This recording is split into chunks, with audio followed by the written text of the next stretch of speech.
Et l'invité ce matin, Nicolas Dupont-Aignan, député de l'Essonne et président de Debout la France. Bonjour Nicolas Dupont-Aignan. Bonjour Patrick Roger. La diminution des indemnités chômage, les soignants non vaccinés, le nouveau 49.3, la flambée des prix, le droit à l'IVG dans la Constitution ou pas, les maires avec leur salon, les Bleus au Mondial du Qatar, quelques-unes des questions que l'on va évoquer. Commençons par Elisabeth Borne, donc, qui annonce de nouveau et qui utilise le 49.3 pour faire adopter le budget de la sécurité sociale. Ça vous choque ou ça permet d'avancer ? Ça me choque pour une raison très simple, c'est que c'est le 6e ou le 5e, je ne sais plus. Oui, et 5e. Surtout, ce qui est très nouveau et ce qui ne s'était jamais fait sous la Ve République, c'est qu'ils annoncent, alors pas sur la sécurité sociale, mais sur les lois de finances, ils annoncent le 49.3 avant même qu'on ait traité les différents articles. C'est-à-dire que sous la Ve République, sous Michel Rocard, sous d'autres, il y a eu beaucoup de 49.3. Oui. Mais on laissait la discussion, les amendements, les débats, et à la fin. Tandis que là, c'est dès le début. Par exemple, sur le budget, on n'a examiné que 5 budgets sur 46. Donc vous imaginez que c'est impensable de fonctionner comme ça. Enfin, c'est la fin de la démocratie totalement, c'est-à-dire qu'il n'y a plus aucune démocratie. Ça a l'air d'être compliqué. Vous êtes député depuis des années, vous voyez ça aussi. Non, mais vous voyez ça à l'Assemblée nationale. Est-ce que les choses ne se sont pas complexifiées, les débats ou pas? non, mais je vous pose la question. Elles ne sont pas complexifiées. Les Français... Oui. Après avoir élu malheureusement Emmanuel Macron, ont eu un sursaut de lucidité et on dit on ne veut pas lui donner de majorité parce qu'on veut qu'il y ait des compromis. Ils n'ont pas la majorité. On peut avoir des compromis. Je vais vous donner un exemple. Ils l'ont, mais... non, ils n'ont pas. Ils ont une majorité relative. Ils sont en minorité sur beaucoup de textes. Ils ne peuvent pas voter leurs textes. Au lieu d'en tirer les conséquences et de se dire tiens, on va discuter vraiment. Je vais vous donner un exemple très précis. On a voté, les oppositions, 12 milliards de crédits pour aider les Français à rénover leur logement, les fenêtres, etc.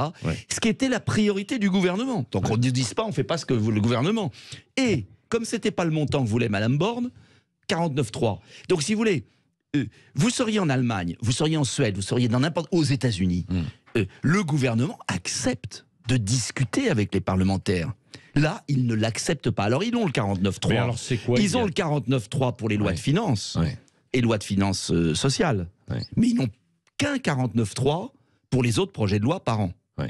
Donc, ils vont bien arriver à un moment, à un blocage, c'est-à-dire, est-ce qu'un jour le gouvernement veut entendre les oppositions ?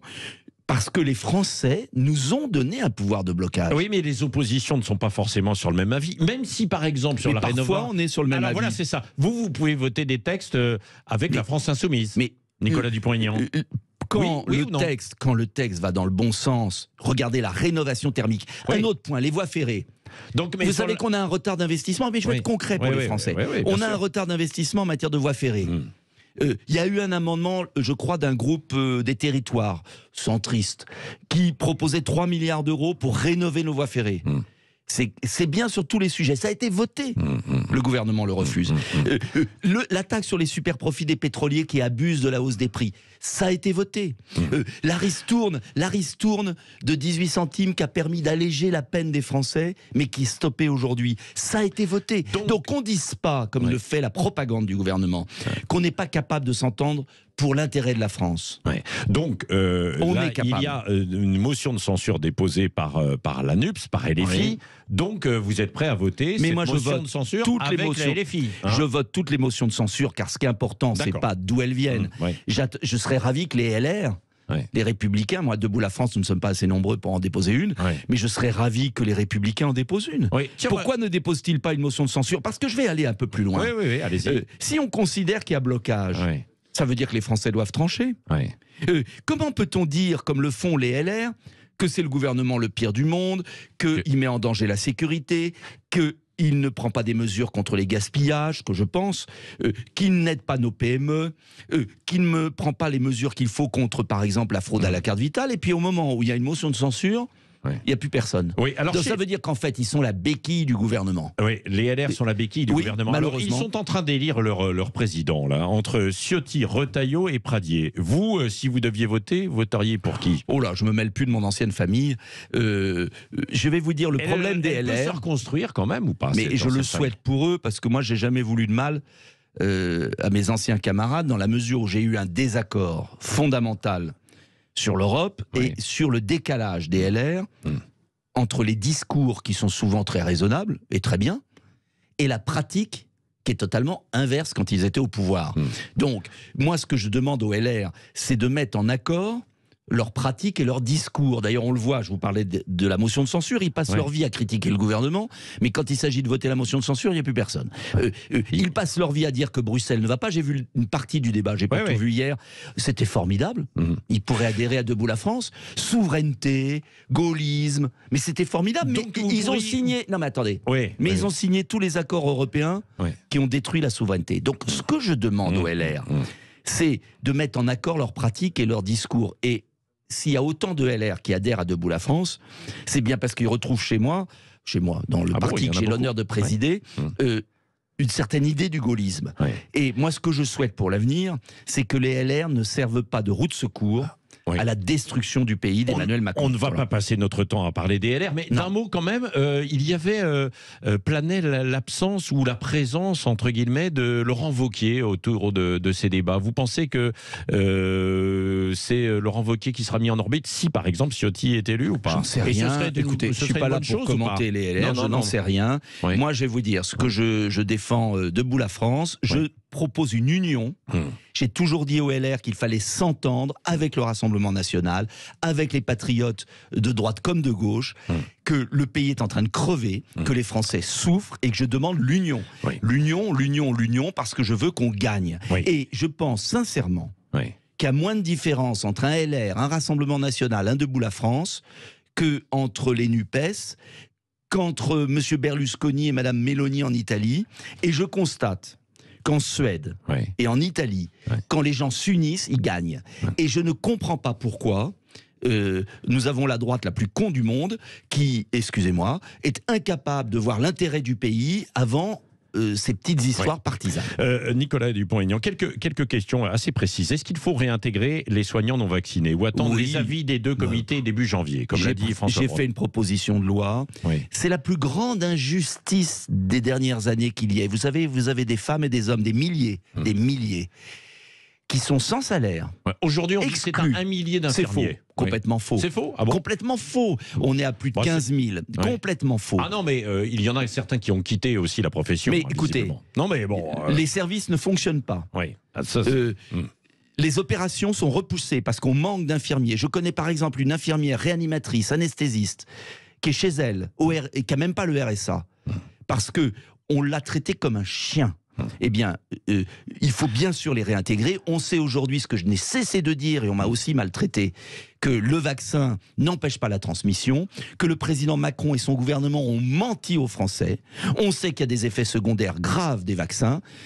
Bref, c'était l'escroquerie de la période Covid, et le gouvernement continue à priver les Français de professionnels sérieux qui ne demandent qu'à travailler. Donc vous dites qu'il faut les réintégrer. Mais tout de suite. La diminution des indemnités chômage, il y a une baisse de 25% de la durée. Qu'est-ce que vous pensez de ce dispositif? Ce sera modulé en fonction du taux de chômage, s'il se situe en deçà de 9%. Je suis très partagé.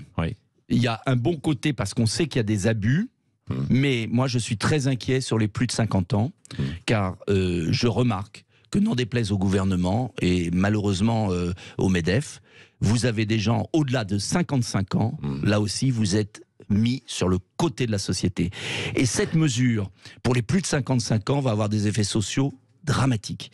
Donc, cette mesure en soi, elle peut s'expliquer parce qu'il y a parfois des abus, notamment des, comment on appelle ça, des ruptures à l'amiable, où les gens font une rupture à l'amiable pour profiter du chômage pendant 2 ans, etc. Ou pour opérer une reconversion, pour certains. Mais ce qui à ce moment-là est positif et elle est aidée par l'État. Donc je me méfie, moi, de cette mesure qui peut donner lieu à des drames sociaux au-dessus de 55 ans, et j'aurais aimé au moins que pour les plus de 50 ans, on les protège. Parce que je peux vous dire, j'en connais, des informaticiens, des gens qui veulent travailler. On les jette à partir de 55 ans et on leur dit, vous aurez votre retraite qu'à 65. Mais comment ils vont faire? Un mot aussi, carburant énergie avec des factures qui explosent. Le gouvernement planche sur une nouvelle indemnité. Quelles seraient vos propositions, vous? C'est très simple.